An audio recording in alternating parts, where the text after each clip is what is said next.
From their immaculately groomed appearance to the bubbly and personable side of themselves they show for interviews, every part of a celebrity's life has been precisely curated to make them as picture-perfect as possible.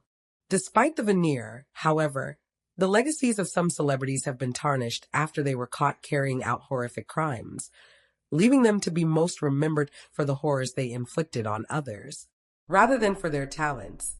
Join us in today's episode, where we'll be exploring a few such cases as we examine the stories of 3 celebrities who have killed people.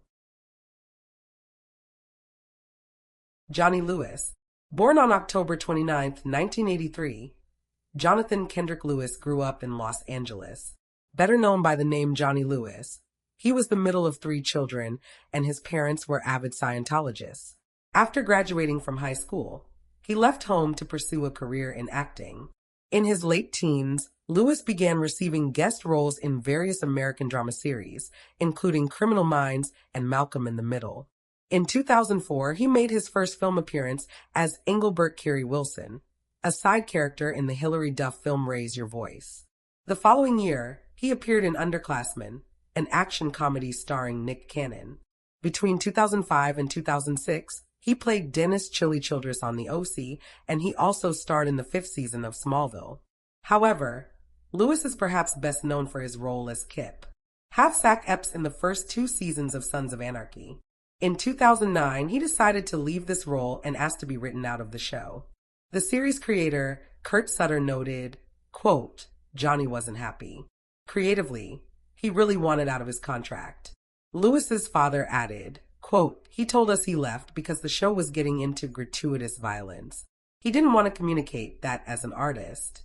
Lewis then appeared in a few low-budget and short films after his Sons of Anarchy exit, seemingly happy living off the money he'd already earned while he worked on his debut novel, reportedly about a gifted musician in San Francisco.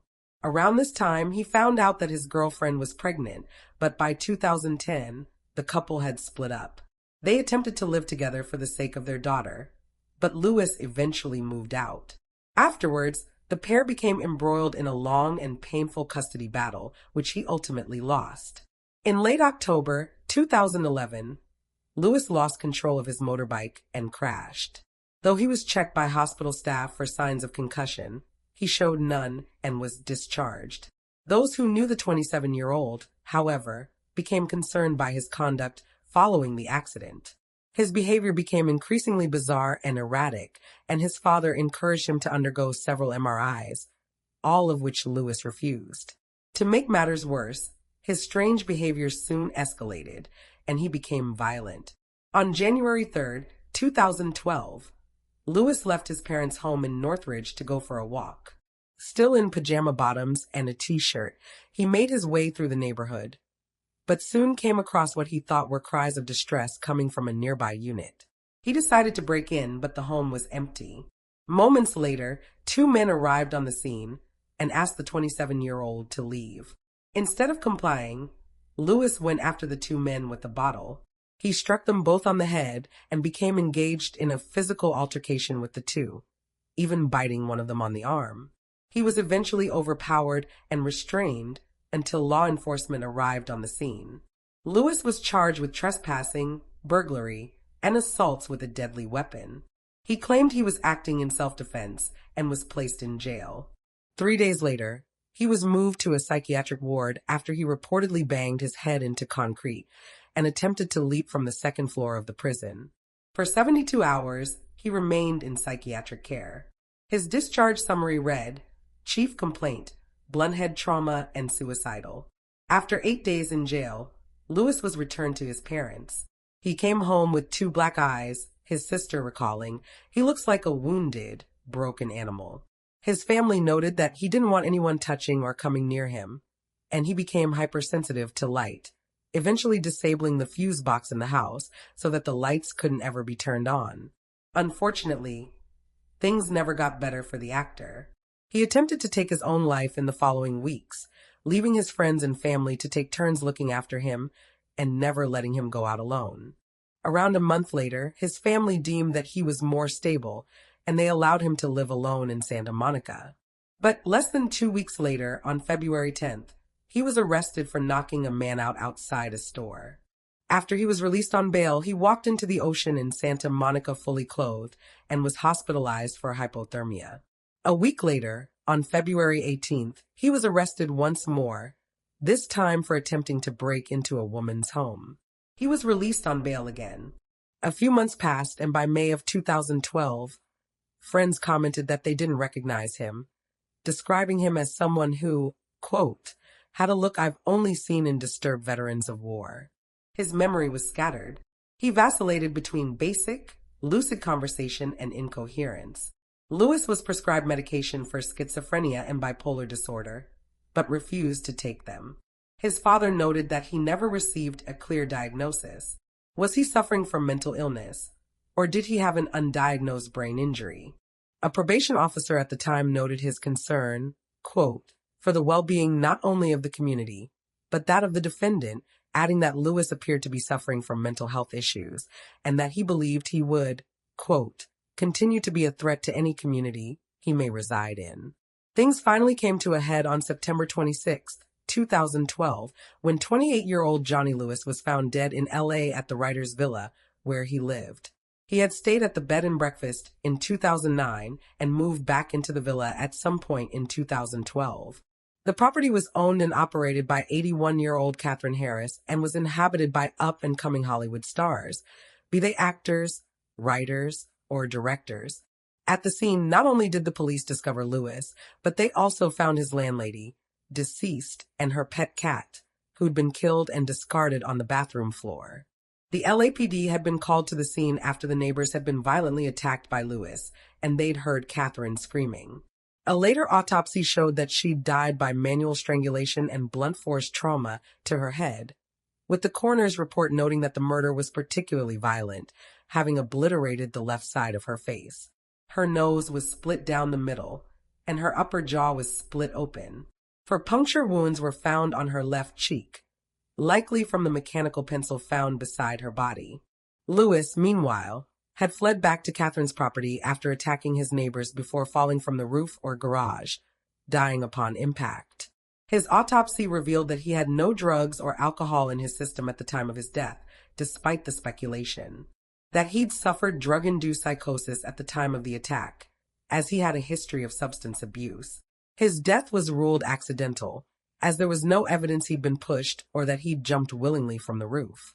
The motive behind the attack on Catherine is unclear, but one rumor among her friends was that she told him off for turning off the electricity in her home, which led to Lewis punching her several times before strangling her. While there was a hammer found in his room, it's unclear if he used it. Investigators speculated that Lewis stomped on Catherine's skull before turning his rage to her cat. Friends and family expressed shock at the news of Lewis's death and his actions before dying. In the wake of his demise, Sons of Anarchy creator Kurt Sutter tweeted, "I am deeply sorry that an innocent life had to be thrown into his destructive path." Yes, it's a day of mourning, but it's also a day of awareness and gratitude. Sadly, some of us carry the message by dying. Vince Neil. Born February 8, 1961, Vincent Neil Wharton spent much of his childhood moving around Southern California. Though born in Hollywood, LA, he spent times in the likes of Inglewood and Watts before his family settled in the city of Glendora in Los Angeles County. As a young boy, his interests were varied. He loved surfing, baseball, wrestling, and music. In 1981, Neil became the frontman of the now acclaimed heavy metal band Motley Crue, who at the time had recently formed and were still finding their feet. Motley Crue has since gone on to become one of the most established metal bands in the world, having sold over 100 million records and achieved 7 platinum or multi-platinum certifications. Neil was discovered by drummer Tommy Lee Bass. They'd known each other in school, and Bass thought he would be the perfect fit for the band. They recorded their first album in 1981 and their second in 1983. It was this entry, Shout at the Devil, which brought them fame and fortune and helped them cement their legendary status. However, as the band rose to stardom, Neil and his bandmates began to spiral. During the 1980s, they were well known, as were many musicians of the time, to be using drugs, specifically cocaine, LSD, and heroin. Bass player and co-founder of the band, Nikki Sixx, became addicted to the latter at some stage. In much later interviews, Neil admitted that his substance abuse issues had started long before he joined the band, and he subsequently struggled with cocaine and heroin addiction. He and his bandmates eventually wound up in rehab due to their excessive drug use. During the early 1980s, Hanoi Rocks was an up-and-coming Finnish rock band, the first, in fact, to chart in the UK. The Japanese public adored them, and by all accounts, they were set to take the world by storm. Formed in 1979, they launched their fifth album in 1984, the second single of which was beginning to take rise in the charts. Described by music journalist Ian Fortnum as being an eye-scorching flash of amplified technicolor in an otherwise bland and monotonous world, Hanoi Rocks were destined for nothing but greatness. Until it all came crashing down. In December 1984, Hanoi Rocks were on their second U.S. tour, having sold out 2 shows in L.A. in just 20 minutes. Arriving on December 8th, several members of the band, including Nicholas Razzle Dingley, the drummer, and excluding frontman Michael Monroe, who was recovering from a fractured ankle, visited Vincent Neil at his home in Redondo Beach. After spending much of their time together partying, Neil and Razzle hopped into Neil's car to purchase more alcohol at a local store. However, Neil was driving under the influence, and it wasn't long before the trip descended into chaos when he lost control of the vehicle and hit an oncoming car. While the occupants of the other vehicle were seriously injured, even suffering brain damage, it was Razzle who lost the most, dying upon impact. Neil, meanwhile, suffered from some cracked ribs and superficial cuts to his face. Neil was subsequently charged with vehicular manslaughter and driving under the influence, with his blood alcohol level being 0.17, well above California's legal limit at the time, which was 0.10. In December 1985, he was sentenced to 30 days in jail and 5 years probation. He was also ordered to pay $2.6 million in restitution to the victims of the crash and participate in 200 hours of community service. He was paroled after just 2 weeks for good behavior. Though this is Neil's worst offense, he is no stranger to criminal convictions and has had a lengthy history of run-ins with law enforcement in the years since. In 2002, he was arrested for punching a record producer in a nightclub parking lot. The following year, he was arrested for assaulting a sex worker in Nevada. Between 2004 and 2016, he became embroiled in a fight that left a sound man unconscious, was arrested twice for drunk driving, was charged with battery and disorderly conduct after fighting with an ex-girlfriend, was sued for fraud, and was charged again with battery after he assaulted a woman who'd approached while asking for a photograph in Las Vegas. He was reportedly restrained by actor Nicolas Cage. Motley Crue's third album, Theater of Pain, was dedicated to Razzle. Hanoi Rocks, meanwhile, struggled to recover from the loss of their drummer and disbanded in 1985. Lead vocalist Michael Monroe and lead guitarist Andy McCoy eventually reunited, but this new lineup was dissolved in 2009 after 8 years together. Some of the original band members, including McCoy, have spoken of their anger and distaste with the legal ramifications of Neil's actions, stating, quote, "It was a crime. Not only did Razzle die, 2 young people got crippled, and this guy sat 1 night in jail, got away with a misdemeanor." McCoy has also voiced his frustration that although other members of Motley Crue apologized, Neil never did.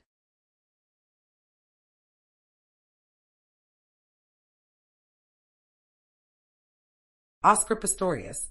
Oscar Pistorius was born on November 22nd, 1986 in Sancton, Johannesburg, South Africa. The middle of 3 children, he was born with fibula hemimelia, the congenital absence of the fibula or calf bone in both legs. At the age of 11, Pistorius had the lower half of his legs amputated, but it didn't slow him down. Throughout his school career, he proved himself to be a star athlete, playing rugby and water polo and attending wrestling classes. He was a keen fitness enthusiast and trained at a gym in Pretoria, with the gym owner remarking that for 6 months, they didn't even realize Pistorius had no legs, as he was such a capable athlete, participating in exercise regimes that included boxing, skipping, and press-ups. In 2003, at the age of 17, he injured his knee during rugby. While undergoing rehabilitation, he was introduced to running and quickly took to the sport. Shortly afterwards, he had his first racing blades fitted by an expert prosthesist in South Africa, but was eventually referred to an American prosthesist and Paralympic sprintist named Brian Frasher, so he could be fitted for special blades made by an Icelandic company as ordinary blades broke too quickly. From 2004 onwards, Pistorius began competing in professional running events, including the 2004 Summer Paralympics, during which he came third overall in the 100-meter event for single below-knee amputees.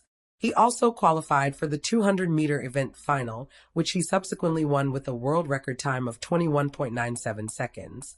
In the following 8 years, Pistorius continued to compete in professional running events, taking home numerous gold medals, as well as several silver and a few bronze, as well as competing in sprint events for below-knee amputees. He also participated in non-disabled sprinting events. He is listed as the 10th athlete to compete in both the Paralympic Games and the Olympic Games. And in 2011, at the World Championships in Athletics, he became the first amputee to win a non-disabled world track medal. During this period of Pistorius' life, he was known for his incredible athletic feats and dubbed Blade Runner by the public and the media. Today, he is better known for the infamous shooting of his girlfriend.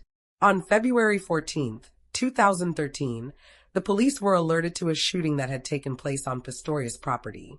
At the time, his girlfriend, 29-year-old Riva Steenkamp, was staying with him. Pistorius and Riva had met in 2012. She was considered an A-lister on the South African celebrity circuit and was often part of the Johannesburg party scene. After graduating from university with a Bachelor of Laws degree in 2005, she began working as a paralegal and as a model, becoming the face of Avon Cosmetics, starring in campaigns for the jewelry company Savannah Diamonds, and becoming a cover girl for the FHM magazine. Investigators soon learned that Riva was the victim of the shooting at Pistorius' home. She was found dead, having been fatally shot in the head and arm. Pistorius would later claim he'd mistaken his girlfriend for an intruder and shot 4 times through a locked bathroom door. 3 of these bullets hit Riva. Pistorius subsequently broke down the bathroom door with a cricket bat and reportedly attempted to revive the 29-year-old while calling for help. One of the first to arrive on the scene was a neighbor and doctor who attempted to open up Riva's airways using a jaw lift maneuver. However, he noted that she had no pulse, showed no signs of breathing, and her pupils were fixed and dilated. Attempts to resuscitate her were futile. Pistorius admitted to authorities during a hearing 5 days later that he had shot Riva 4 times, but that he thought she was an intruder. He pleaded not guilty, adding that he had been frightened by the noise and was in a vulnerable state of mind without his prosthetic legs. Still, he was charged with murder and his trial began on March 3, 2014 in Pretoria High Court. On May 20th, the trial was postponed so that Pistorius could undergo psychiatric evaluation. While he was diagnosed with general anxiety disorder, the trial was resumed on June 30th, as it was established that his disorder would not skew his notion of right and wrong, and he could be held criminally liable for his actions.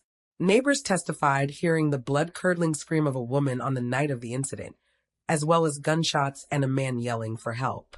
Prosecutors claimed that Pistorius had argued with Riva that night, which had caused her to lock herself in the bathroom away from him. During the trial, Pistorius took to the stand to defend himself. He offered an apology to Riva's family, but continued to maintain that the shooting had been an accident. Though he openly wept in court, there were rumors, later denied by Pistorius, that he'd taken acting lessons in the months before his court appearance. Closing arguments in the case were heard on August 7th and 8th. The following month, on September 12th, Pistorius was found guilty of culpable homicide. In South Africa, culpable homicide is defined as the unlawful, negligent killing of a human being and is similar to the U.S. ruling of involuntary manslaughter. Pistorius was also found guilty of one firearm-related charge of reckless endangerment relating to an incident where a firearm was discharged in a restaurant. On October 21st, he was given 5 years maximum for culpable homicide and a concurrent 3-year suspended sentence for the firearm conviction. On October 19th, 2015, however, less than 1 year later, Pistorius was released from prison. He was subsequently placed under house arrest and correctional supervision for the next 4 years. Riva's family, meanwhile, spoke of forgiveness and empathy, stating, quote, I didn't want him to be thrown in jail and suffering because I don't wish suffering on anyone. And that's not going to bring Riva back. Less than 2 months later, on December 3rd, a South African appeals court overturned his previous conviction and ruled he was guilty of first-degree murder. The court stated their belief that a dismissal of circumstantial evidence and a misinterpretation of the laws had caused the prosecution to only charge Pistorius with the lesser crime of culpable homicide the year before. Judge Eric Leach noted, quote, "I have no doubt that in firing the fatal shots, the accused must have foreseen, and therefore did foresee that whoever was behind the toilet door might die, but reconciled himself to that event occurring and gambled with that person's life. The identity of his victim is irrelevant to his guilt." As a result of this new ruling, in the summer of 2016, Pistorius was sentenced to 6 years in prison for Riva's murder. Though for many it was an improvement over his 4 years of house arrest, the South African National Prosecuting Authority argued that it was far too lenient a sentence and disproportionate to the crime. A new sentence was therefore handed down the following year. Pistorius, now 31, was given 13 years and 5 months behind bars. A Supreme Court justice named Willie Sorty noted that the former sports star had failed to explain why he fired the fatal shots and pointed out his lack of remorse during court hearings. He added that the previous sentence of 6 years was shockingly lenient to a point where it has the effect of trivializing this serious offense. In the years since Pistorius entered the prison system, June Steenkamp has set up a foundation in her daughter's name, aiming to highlight violence against women and children. 10 years later, she still grieves for Riva, stating, "We just love her so much and miss her. Part of her life is gone, but we will see her one day, and that is what we look forward to." And there you have the facts. Please leave a comment down below with your own thoughts and reactions. And remember to like this video and subscribe to support the channel. Thank you for watching. Stay alert, stay safe,